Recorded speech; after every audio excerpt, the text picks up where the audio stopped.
ধন্যবাদ। আগামী 12ই ফেব্রুয়ারি হচ্ছে ত্রয়োদশ জাতীয় সংসদ নির্বাচন। এই নির্বাচনের আর প্রায় ক্যালেন্ডার অনুযায়ী হচ্ছে 16 দিন বাকি রয়েছে ভোট গ্রহণের।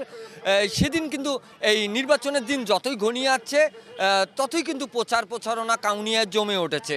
আমরা ইতিমধ্যে জানতে পেরেছি যে প্রার্থীরা সকাল থেকে গভীর রাত পর্যন্ত ভোটারদের দ্বারে দ্বারে যাচ্ছেন এবং চাইছেন ভোট। তেমনি প্রার্থীর পাশাপাশি দলীয় যারা নেতাকর্মী রয়েছেন তারাও কিন্তু গণসংযোগ সহ লিফলেট বিতরণ করছেন প্রার্থীর পক্ষে। তারা চাইছেন যে যেভাবেই হোক তাদের প্রার্থীকে ভোটের মাধ্যমে তারা বিজয় নিশ্চিত করতে চাচ্ছেন। আমরা এখন আছি রংপুরের কাউনিয়া উপজেলার যে তফিকুল বাজার রয়েছে সেই তফিকুল বাজার এলাকায়। এখানে কিন্তু বিএনপির যে সাবেক ছাত্র দলের নেতাকর্মীরা রয়েছেন, স্বেচ্ছাসেবক দলের নেতাকর্মীরা রয়েছেন, তারা কিন্তু সকাল থেকে গণসংযোগ চালাচ্ছেন তাদের দলীয় প্রতীক নিয়ে প্রার্থীর পক্ষে। আমরা এখন শুনতে চাবো যে এখানে যিনি রয়েছেন সাবেক ছাত্র দলের যিনি নেতা রয়েছেন তার কাছ থেকে, সাইদুল ইসলামের কাছে, আপনাদের এই যে গণসংযোগ এটা কি কারণে, কি জন্য আপনাদের? আমি শুরুতেই ধন্যবাদ জ্ঞাপন করছি এশিয়ান টিভি এবং এশিয়ান টিভির কাউনিয়া উপজেলা প্রতিনিধিকে।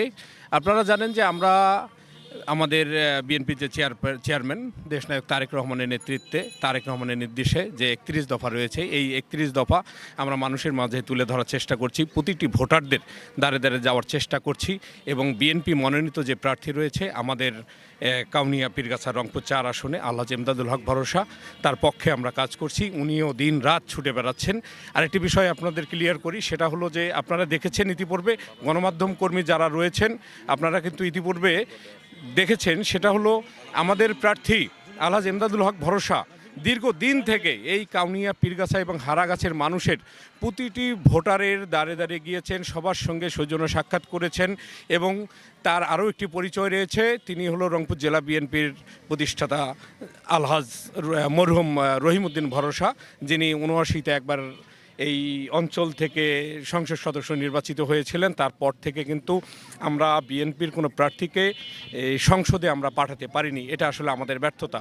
আমরা যদি আলহাজ এমদাদুল হক ভরসাকে আগামী 12ই ফেব্রুয়ারি যে নির্বাচন অনুষ্ঠিত হতে যাচ্ছে, এই নির্বাচনে যদি আমাদের প্রার্থীকে আমরা প্রত্যক্ষ ভোটের মাধ্যমে আমরা যদি সংসদে পাঠাতে পারি, তাহলে এই অঞ্চলের আমাদের এই অঞ্চল কিন্তু অবহেলিত অঞ্চল। আপনারা দেখেছেন এই অঞ্চলে কিন্তু বড় কোনো কোম্পানি বা কোনো কারখানা কিছুই নেই। এখানে বেকার সমস্যা সবচেয়ে বেশি সমস্যার সম্মুখীন হতে হচ্ছে।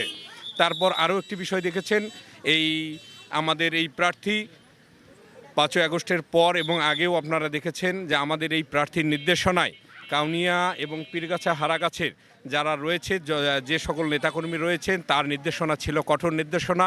তার নির্দেশনায় আজ পর্যন্ত কিন্তু আপনারা গণমাধ্যম কর্মী, আপনারা কিন্তু ভালো জানেন, সেটা হলো যে আপনারা ভালো বলতে পারবেন যে তার নির্দেশে কাউনিয়া পীরগাছা হারাগাছে কোনো ধরনের সন্ত্রাস, চাঁদাবাজ, মাদক, দখলদারিত্ব কোনো ঘটনা কিন্তু ঘটেনি। তার নির্দেশে তিনি যে নির্দেশনা দিয়েছেন, যদি আমাদের কোনো নেতা কর্মী সন্ত্রাস, চাঁদাবাজ, মাদক বা দখলদারিত্বের সঙ্গে সম্পৃক্ত হয়ে যায়, তো তার বিরুদ্ধে কিন্তু আমাদের প্রার্থী কঠোর ব্যবস্থা নেবেন। এই নির্দেশনার পর থেকে আপনারা সকলেই কিন্তু লক্ষ্য করেছেন, আজ পর্যন্ত কিন্তু বিএনপির কোনো নেতা কর্মীর বিরুদ্ধে কেউ একটি এলিগেশন করতে পারেনি বা কোনো অভিযোগ দিতে পারেনি। কারণটা হলো আমাদের বিএনপির যে চেয়ারম্যান দেশনায়ক তারেক রহমান, তার যেমন নির্দেশনা রয়েছে, আমাদের প্রার্থী আলহাজ এমদাদুল হক ভরসা তারও নির্দেশনা রয়েছে। ইতিপূর্বে আপনারা দেখেছেন এই কাউনিয়া পীরগাছা এবং হারাগাছ এই অঞ্চলগুলো অবহেলিত অঞ্চলে এই রহিমউদ্দিন ভরসা উনি জীবদ্দশায় উনি এই অঞ্চলের যত শিক্ষা প্রতিষ্ঠান এবং অসহায় মানুষ যারা রয়েছে সবার পাশে কিন্তু তিনি দাঁড়িয়েছিলেন। তার কিন্তু কিছু স্বপ্ন ছিল, সেই স্বপ্নটা কিন্তু তিনি সংসদে যাওয়ার যে স্বপ্ন ছিল সেই স্বপ্ন বাস্তবায়ন হয়নি। আল্লাহ ওনাকে তুলে নিয়েছেন, আমরা দোয়া করি ওনাকে আল্লাহ বেহেশত নসিব করুক।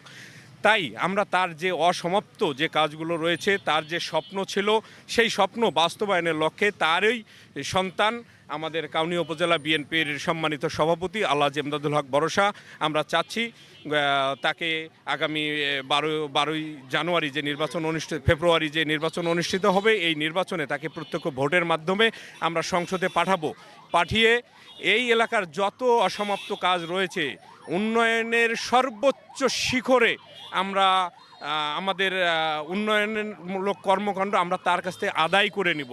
এই এলাকার যত অর্থাৎ সকল শ্রেণী পেশার যে মানুষ রয়েছে আপনারা দেখেছেন আমাদের নেতার কাছে কিন্তু সবাই উন্মুক্ত, যখন যার প্রয়োজন যে কোনো সমস্যা সবাই কিন্তু কোনো মাধ্যম লাগছে না, কোনো নেতাকর্মীকে ধরে তার কাছে যেতে হবে এমনটা কিন্তু না। আমাদের নেতা কিন্তু উন্মুক্ত করে দিয়েছেন, যার যে সমস্যা আছে তিনি বলেছেন সকলেই আমার কাছে আসবেন, আপনাদের পাশে আমি থাকব এবং এই এলাকার উন্নয়নে আমাকে এমপি করে আপনারা সংসদে পাঠান। আপনাদের এলাকার যত উন্নয়ন রয়েছে আপনাদের চাহিদা অনুযায়ী আমি চেষ্টা করব, সর্বোচ্চ চেষ্টা করব এই এলাকার উন্নয়ন করার জন্য। আমরা যেমনটি শুনছিলাম তার কাছে, সাইদুল ইসলামের কাছে, তিনি যেমনটি বলছিলেন যে তারা চাচ্ছেন যে ভোটারদের প্রত্যক্ষ ভোটে এখানকার যিনি দলীয় প্রার্থী রয়েছেন তাকে নির্বাচিত করে বর্তমানে যিনি বাংলাদেশ জাতীয়তাবাদী দলের চেয়ারপারসন রয়েছেন তারেক রহমান, তার হাতকে শক্তিশালী করে আগামীতে যেন তিনি সেই ভোটের মাধ্যমে তিনি যেন প্রধানমন্ত্রী হতে পারেন এমনটাই তারা প্রত্যাশা করছেন এবং সেই প্রত্যাশা অনুকূলে তারা কাজ করছেন। আমরা এখন জানতে চাচ্ছি যে এখানে একজন উপজেলা বিএনপির সদস্য রয়েছেন, তার সঙ্গে আমরা একটু কথা বলবো। মানিক সাহেব, এই প্রচারণা চালাচ্ছেন, সেখানে মাঠ পর্যায়ে আপনারা কেমন দেখছেন ভোটারদের প্রতিশ্রুতি? বিসমিল্লাহির রহমানির রহিম। ধন্যবাদ আপনাদের সবাইকে। আমাদের প্রাণপ্রিয় নেতা, আমাদের কাউনিয়া পীরগাছার সৌভাগ্য যে আলহাজ রহিমউদ্দিন বর্ষার সুযোগ্য সন্তান, যে আলহাজ রহিমউদ্দিন বর্ষা এই কাউনিয়া পীরগাছায় জীবিত অবস্থায় এই কাউনিয়া পীরগাছা সাধারণ মানুষ থেকে শুরু করে যত স্কুল কলেজ মাদ্রাসা থেকে শুরু করে যত ধরনের উন্নয়ন উনি করে গেছেন। ওনার অসমাপ্ত কিছু কাজ আছে, সেই সব কাজ করার জন্য ওনার সুযোগ্য সন্তান এমদাদুল ভরসা এই বাংলাদেশ জাতীয়তাবাদী দল বিএনপি ধানের শীষ প্রতীক নিয়ে নির্বাচন করবেন। আমাদের সৌভাগ্য যে এরকম একজন যোগ্য সৎ নীতিবান লোক আমরা প্রার্থী পেয়েছি। কাউনিয়া পীরগাছা মানুষের কাছে আমি অনুরোধ করব, আমরা আর এই সুযোগ হারাবো না। আমরা এবার দল মত নির্বিশেষে সকল মানুষ, ক্ষেত মজুর থেকে শুরু করে সকল মানুষ একযোগে এই ধানের শীষ মার্কায় ভোট দিয়ে এমদাদুল ভাইকে এমপি বানিয়ে তারেক জিয়ার হাতকে শক্তিশালী করব, এই আশা সবার কাছে করছি। তারেক রহমানের প্রতিশ্রুতি তিস্তা বাস্তবায়ন, তিস্তা কর্মসূচি বাস্তবায়ন, মহাপরিকল্পনা কর্মসূচি বাস্তবায়ন করলে আমাদের কাউনিয়া পীরগাছার লক্ষ লক্ষ মানুষ এখানে কর্মজীবী করতে পারবে, কর্মসংস্থান হবে। এটা যেন আমরা হেলায় না হারাই, এই জন্য আমরা ধানের শীষ প্রত্যেককে ভোট দিয়ে এই কাউনিয়া পীরগাছার সর্বস্তরের উন্নয়ন করব, এই আশাবাদ ব্যক্ত করছি আপনাদের সকলে। আমরা যেমনটি জানতে পেরেছিলাম যে তিনিও বলছেন যে তারেক রহমানের যে হাত, সেটি হাতকে তারা কিন্তু শক্তিশালী করতে চাচ্ছেন। আমি আপনাদেরকে আরেকটু বিষয় জানিয়ে রাখি, এটি হচ্ছে কাউনিয়া এবং পীরগাছা যে দুটি উপজেলা রয়েছে, সেই দুটি উপজেলার 15টি ইউনিয়ন এবং একটি পৌরসভা নিয়ে কিন্তু এই রংপুর 4 আসনটি গঠিত। এখানে ভোটার রয়েছে প্রায় 5 লাখেরও বেশি।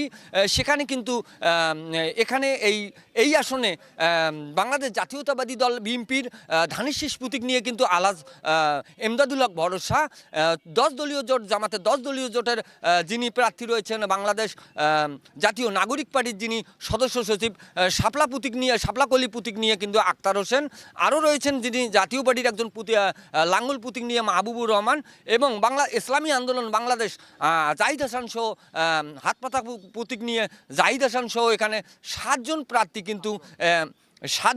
কিন্তু এখানে প্রতিদ্বন্দ্বিতা করছেন।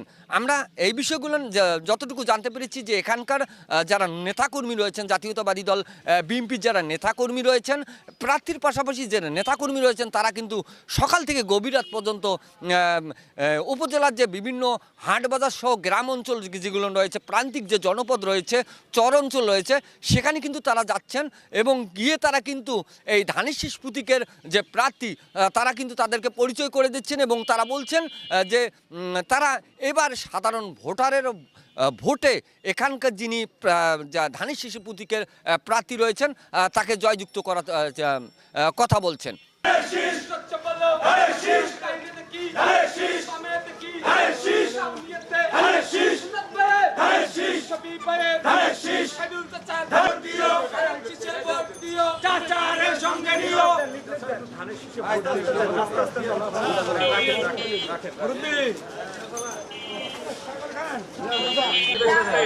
এবং এই এলাকার উন্নয়নের স্বার্থে আমাদের মনোনীত যে প্রার্থী আছে আমাদের ভরসা, তিনি অত্যন্ত সৎ এবং পরিচ্ছন্ন মানুষ, তাকে ভোট দিতে।